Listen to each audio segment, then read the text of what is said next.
Ambassador Young used the analogy of a revival meeting. I think it's a revival meeting.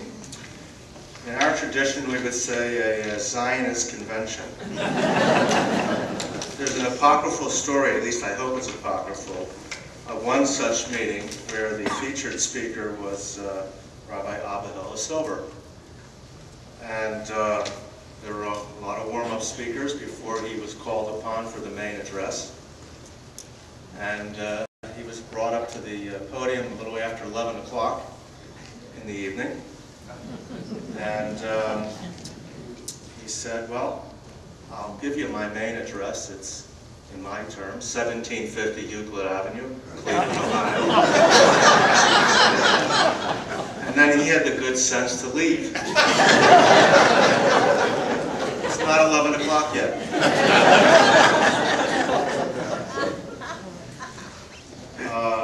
I got to tell you, it's a little daunting to be in the presence of these folks. It'd be great to be in the audience.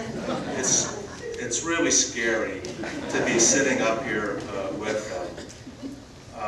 Susannah Heschel is young, but she's an important legend already among Jewish feminists.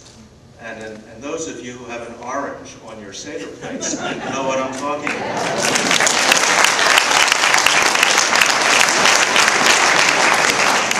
Sherrod Brown is still young, but he's making history every day in the United States Senate. We've already expressed our appreciation for all that he's done, and we hope he will do.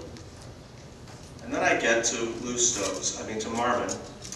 Marvin mentioned he was in Israel. What he didn't mention to you was that we were also in Gori Island, which is an island off the coast of Senegal in which the slaves were herded, and I use the word herded intentionally, into very, very horrible, horrible conditions. Many died there before they were pushed out a door onto the ships that brought them to America. And experiencing that with Marvin gives added poignancy to my view of him, which is one of the great consciences of Cleveland. And I thank him for that. He's been a good friend of us, but more importantly, he's been the backbone of consciousness in our community. And then I thought of Lou this week. I was in the White House last week with Harley Gross, our board chair, at a small reception that President Obama had for some of the leadership of the Jewish federations. Now I got to tell you, it's always an interesting experience to be in the White House. But I had a different feeling about it. Obama comes in. It's not my first time there. I've been there with other presidents. And I thought, how normal this is. And I thought, well, why does it feel so normal to me? And I thought about it, and I said, well, it's normal to me because the path had already been blazed by Carl Stokes and Lou Stokes. And that's really what I thought about when I stood there in the state dining room last week. And it was natural to see African Americans leading our country, leading our city. This was really, I know it's historic in one sense, but for me it was just continuity. And it was especially meaningful to me because before the president came in, chatted with his advisors, Valerie Jarrett, Susan Sherrod, Rahm Emanuel. You get the theme? Yeah. It's never one or the other. It's always been us making this progress in America. And it's still going on years later, just like it did when Lou's brother Carl ran for mayor. It was us standing there behind Carl, because he was the guy out front, making history. And then, of course, Andy Young. We've talked here tonight about his role with Dr. King and civil rights, but he also served our country as our ambassador to the United Nations. And it was during that time that he had the foresight. He had the foresight to deal with one of the issues that still plagues us today between the Israelis and the Palestinians. And he did it in a way that recognized what had to come This is, 30 years later. But he had the courage to do what had to be done then, which wasn't recognized or appreciated until the kind of situation we're in now.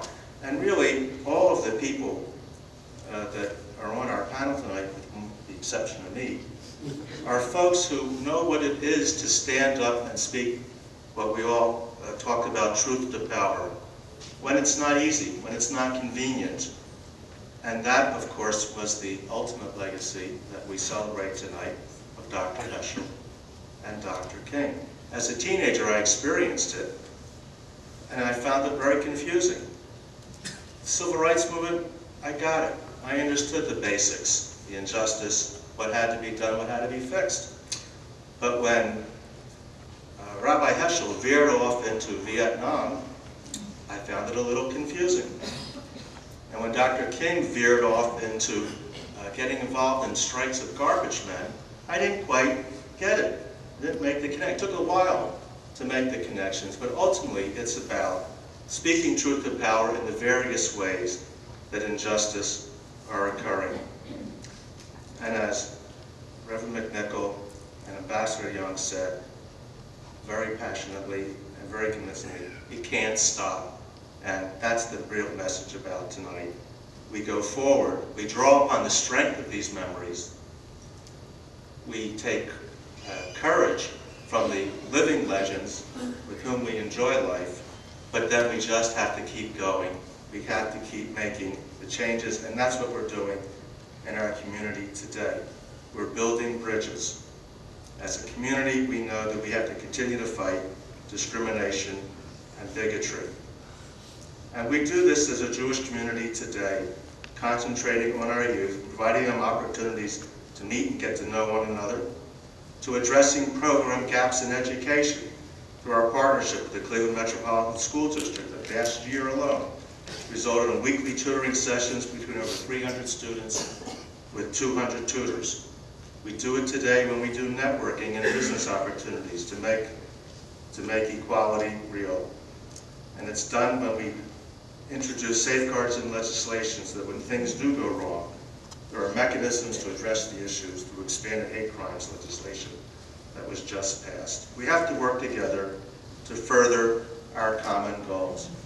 Experience brings wisdom, and today we recognize the imperative to approach our relationships with realism, not romanticism.